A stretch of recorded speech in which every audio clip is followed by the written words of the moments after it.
bu günləri belə müntəzəm təkrar elədiyim sözdən də istifadə etmək istəyirəm. Bizim ibadət günümüzü bazar günü xidməti adlandırmaqla. Və bilirsiniz, bunu məqsədli edirəm. Nəyə görə bunu məqsədli edirəm ki, bizim Allaha etdiyimiz ibadət haqqında düşüncəmizi genişləndirək. Çünki bizim bura yığışmağımız əgər bazar günü ibadətli adlandıraraq, biz bazar günü Allaha ibadət etmiş olacağıq. Bəs günün növbəti, həftənin növbəti günləri necə?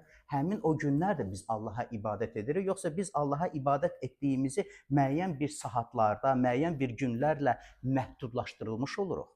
Müqəddəs kitaba baxanda Allah bunu bizdən istəmir. O istəyir ki, biz onunla canlı və diri ünsiyyətdə olaq və bu ünsiyyəti müddətsiz elə, zamansız edək. Yəni Allah müqəddəs kitaba əsasən öz münasibətini göstərir ki, o bizim üçün zaman çərçivəsi qoymadan əlçatandır. Bu fikir aydındır? Allah bizim üçün zaman çərçivəsi qoymadan əlçatandır. O istəyir ki, biz ona yaxınlaşanlar bu düşüncə ilə ona yaxınlaşaq. Bizim ağlımızda bu fikirlər bizim həyatımızın ona bir ibadət olduğunu təşkil etsin. Bizim həyatımız Allaha etdiyimiz bir ibadətdir və bura baxdıqda biz məsihçilərin Allaha etdiyimiz ibadət günlərə və saatlara bölünmür. O bir ömür hekayəsidir. Bizim həyatımız Allah qarşısında bir ibadətdir. Bizim Allah qarşısında ibadətlərimiz o mərasimlərlə ancaq məhdudlaşmır. Allahla qurulan münasibət üzərində köklənib dayanandır. Və Allah həmin o münasibətin nümunəsini özü bizə verir. Özünü bizə aşkar etməklə, öz münasibətini bizə göstərmək ilə Allah çağırır, sən mənimlə bu cür münasibətdə ol. Əgər müqəddəs kitab vasitəsilə Allahın bizə səxavətli, sevən, qayğıkeş, yanımızda durub və heç bir şərtlə tərk etməyən olduğunu göstərirsə, biz o münasibətə necə cavab veririk? Biz nə istəyirik? Allah deyir ki, mənə eyni cür ol. Onun sözü bizim həyatımızı dəyişdirəndir. O Allah istəyir ki, onun kəlamı vasitəsilə biz gündəlik ondan güc alaq. Ona görə bizim üçün çox vacibdir. Bizim üçün çox vacibdir gündəlik müqəddəs yazılara müraciət etmək. Həftədə bir dəfə deyil, həftədə 2 dəfə də deyil. Düşdüyümüz çətin günlərdə müqəddəs kitabı açaraq Allahdan cavab axtarmaq üçün də müraciət etmirik. Bu bizim gündəlik ruhani qidamızdır. Və ona görə müqəddəs kitab bizi istiqamətləndirir, bizi təşviq edir, ruhlandırır ki, biz gündəlik Allahın sözünə müraciət edən insanlar olaq. Biz müqəddəs kitaba müraciət edən insanlar olaq və bütün həyatımızı, qərarlarımızı müqəddəs kitabdan öyrəndiyimiz tərzə uyğun olaraq verməyi bacaraq. İstədiyimiz yerdə, harda olursa olsun fərqi yoxdur. Evdə, yolda, iş münasibətlərində, hər bir yerdə öyrəndiyimizi yaşadaq. Və biz öyrəndikcə bizdə beləncə bir əminlik yaranır bizdə. Allah bizimlədir. Əslində bu çox güclü bir düşüncədir. Bu düşüncəyə əsasən biz bütün həyatımızı qururuq və bilirik ki, Allah heç bir şərtlə bizi tərk etmək istəmir. Allahın bizə olan bu münasibəti getdiyimiz hər bir yerdə Allahım səni görürəm və bu söz bütün müqəddəs kitab səhifələrində adları müqəddəs kitaba düşmüş iman qəhrəmanların, peyğəmbərlərin, salih insanların həyatında açıq-aşkar görsənəndir. Niyə Allah bu hekayələri bizim üçün saxlayır? Bizə bir əyanı nümunələr versin. Bizi öyrətsin ki, imanla onu bağlı qalmağı öyrənək və imanla ona bağlı qaldığımıza görə hər bir yerdə Allahı da görməyi bacaraq. Nəinki Allah mənimlədir, mən Allahı görürəm. Mən bilirəm ki, o mənim yanımdadır, o məni qüvvətləndirir, mən də bütün işlərimdə onu görürəm. Mən özümü Allahda görürəm. Və bu bizim Allaha etdiyimiz ibadətin mahiyyətini və mənasını təşkil edir. mən özümü Allahla da görürəm. İstəyərdim bir ilahiyyatçı, o Aydın Tozanın sözlərini sizin diqqətinizə çatdırım. Görün, baxın, necə maraqlı ifadəsi var onun. Həqiqi ibadət yalnız mərasim deyil, ürəkdən gələn və bütün həyatı əhatə edən bir münasibətdir. Maraqlıdır. O pastordur, o ruhani mentordur. O deyir ki, bizim Allaha etdiyimiz ibadətlər o mərasimlərlə təşkil edilmir. Ancaq müəyyən bir günlərdə, müəyyən bir saatlarda, müəyyən bir işləri görməkdən ibarət deyil. O deyir ki, ürəkdən gələn, bütün həyatı əhatə edən bir münasibətdir. Allah insanları özü ilə bu münasibətdə olmağa çağırır. Və deyirəm, biz məsihçilər hər dəfə bunu sıx xatırlayıram, bizim söz ehtiyatımızda maraqlı sözlər var. Allahla münasibət. Heç əvvəl belə düşünürdük? Yox. Biz fikirləşirdik ki, bizim bütün həyatımız Allaha məqbul olan işləri görməkdən ibarət olmalıdır və Allahı məqbul etdiyimiz halda da biz bilmirdik. O məqbul qaldı, yoxsa məqbul qalmadı. Etdiyimiz ibadətləri edirdik, amma onun ləzzətini çıxarda bilmirdik. Çünki mütləq etməli olduğumuz işlər siyasında idi onlar. Amma zövq almaq, ibadətdən həzz almaq, amma ibadət etdiyin zaman daşıdığın yükü Allaha etibar etdiyindən sonra o azadlığı yaşamaq, Allah həyat yükümü öz üzərinə götürdü. Allah mənim təminatçımdır. Allah məni tənha qoymayacaq. Necə güclü ifadələrdir. Bütün müqəddəs kitab bu ifadələrlə doludur ki, biz həmin o ifadələrə əsasən ömrümüzü yaşamağa bacaraq. Biz, Məsih İsa'ya iman edənlər Allahla bir ömür yaşamağı öyrənirik və eyni zamanda da öz aramızda onun cəmiyyəti olaraq da birgə yaşamağı öyrənirik. Və birgə yaşamağın öyrənməyində bu bazar günü yığışmağımız bir nümunələr verir. Biz bərabər burada yığışanda biz bura xidmət etmək üçün gəlirik. Bir-birimizə xidmət etmək üçün gəlirik. Bir-birimizin ehtiyacları üçün dua edək. Və xatırlayırsa, keçən həftə mən bu barədə bölüşürdüm və bu həftə də bunu xatırlamaq istəyirəm ki, burada bir sir var. Burada bir sir var. Əgər sən yanında olanın ehtiyaclarına göz yummursansa, amma onun üzləşdiyi hər hansı bir məsələyə görə ürək yanğısı ilə dua etmirsənsə, necə düşünə bilərsən ki, səni özünə çağıran Allah sənin dualarına cavab verəcək?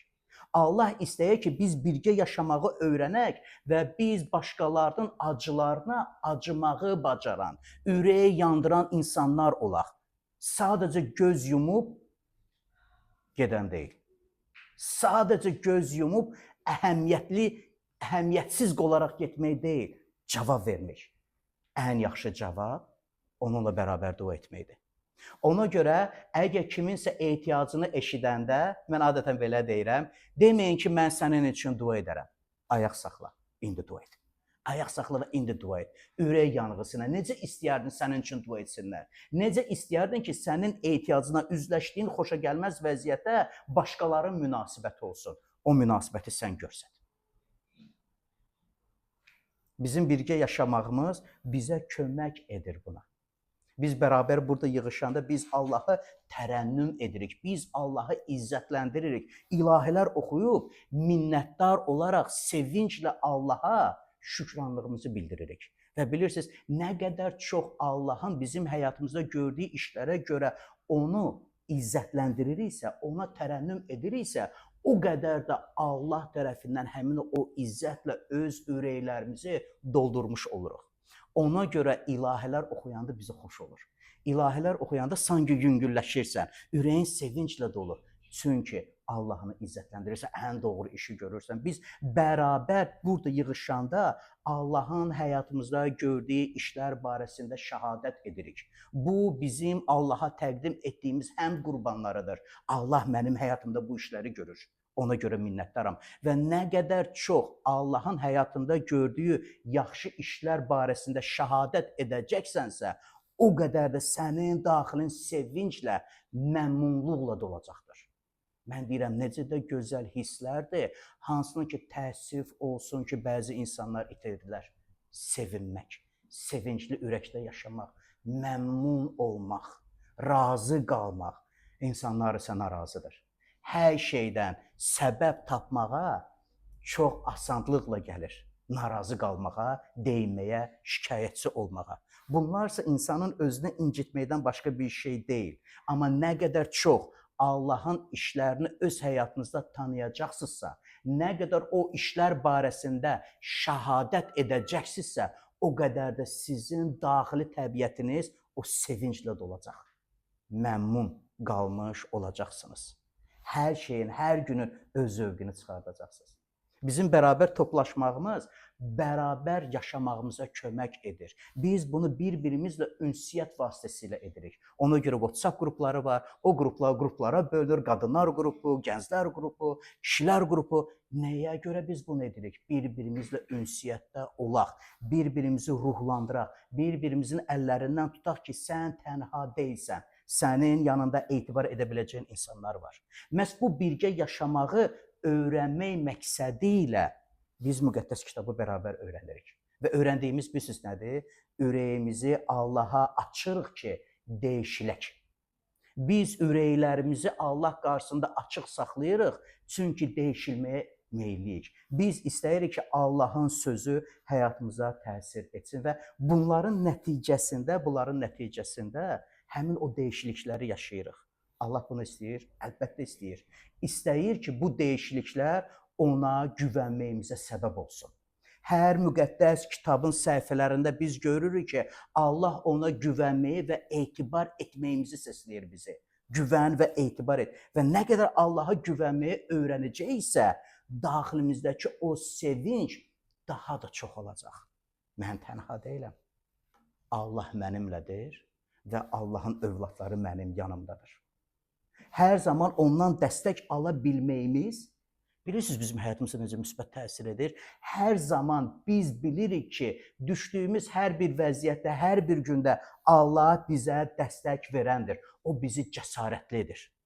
O bizi cəsarətli edir və qorxunu həyatımızda qovur. Çünki Allah bizə dəstək verəndir. Allah bizə yardır. Əldə etdiyimiz hər şeyə görə Allaha minnətdar olmağımız isə bunu bizim üçün əyanı göstərir ki, bizi təmin edən Allah özüdür. Ona görə ürəyimizi bağlamırıq Allahdan aldıqlarımıza, yapışmırıq onlardan. Amma Allahdan aldığımızlar ilə onun balalarına xidmət eləməyə meylliyik. Fikir verirsiniz, bərabər toplaşmağımız nə qədər böyük işlər görür həyatımızda. Ona görə müqəddəs kitab çağırır ki, birgə toplanışmalarınızı tərk etməyin. Tərk etməyin, çünki onların vasitəsilə öyrənirsiniz. Onların vasitəsilə təciz edilirsiniz. Ona görə bir yerdə yığışanda biz müqəddəs kitaba müraciət edirik və bizdən öncə yaşayanların həyatlarından öyrənirik. Bu məqsəd ilə keçən həftədən İbrahimin həyatından danışam. İbrahim Peyğəmbərin həyatından öyrənirik ki, bizim üçün bir ibrət olsun. Öyrənək. Və Allahın İbrahimlə münasibəti də və İbrahimin də Allaha olan münasibəti bizim üçün bir nümunədir. Və İbrahim haqqında danışanda İbrahimin həyatında ən böyük arzularından biri o varisin olmasıdır. O övlad istəyirdi Allahdan və həmin o övladın sevdiyi Saradan olmasını istəyirdi, amma bu mümkün değildi. Çünki Sara sonsuz idi və Sara dünyaya uşaq gətirə bilmirdi və bu həyatında Saradan doğula biləcəyi övlada əmin olmamağa, şübhə etməyə, inanmamağa səbəb olmuşdu və bu mümkün olmayan bir şəraitdə Allah İbrahimə söz deyir, Allah İbrahimə vəd verir. Rəbb üçün çətin bir şey varmı? Gələn il bu vaxt mən yenə sənin yanında olacağam və Saranın bir oğlu olacaq. Mən deyirəm ki, bu sözlərin üstündən keçməyək. Ya keçə də bilmirik. Gör necə güclü bir sözlərlə Allah İbrahimə deyir, mənim üçün çətin bir şey var, mənim haqqımda nə fikirləşirsən? Mən kiməm sənin üçün? Müqəddəs kitab bizə göstərir ki, Rəbb Allah külli ixtiyar olan Allahdır. Heç neydən hər şey yaradan Allahdır. Heç neydən hər şey yaradan və hər şey öz sözünün qüdrəti ilə saxlayan Allahdır. Onun üçün çətin bir şey var. Biz də həyatımızda elə şeylərlə üzləşirik ki, həmin o üzləşdiyimiz çətinliklər, düşdüyümüz çətin şərait Allahın bizə verdiyi bu vədləri sanki bir echo kimi səsləndirir. Eşidirik, amma uzaqdan gələn bir sədadır.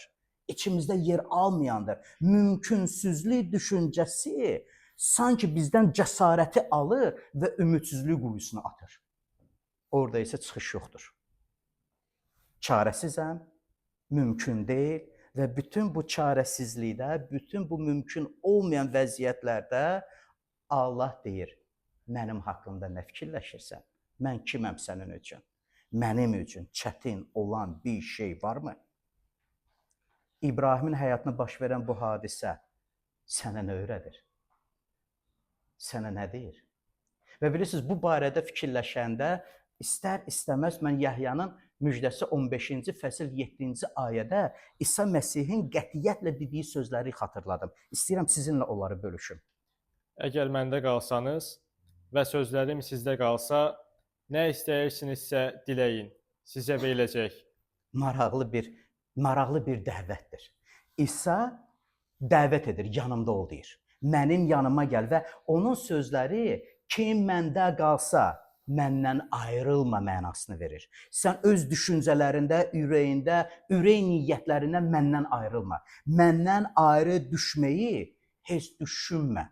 Qoy sənin ürək niyyətində heç bu düşüncə yaşanmasın ki, sən məndən ayrı düşə bilərsən. O dəvət edir və deyir ki, mənimlə ömrünü yaşa, məndə ömrünü yaşa.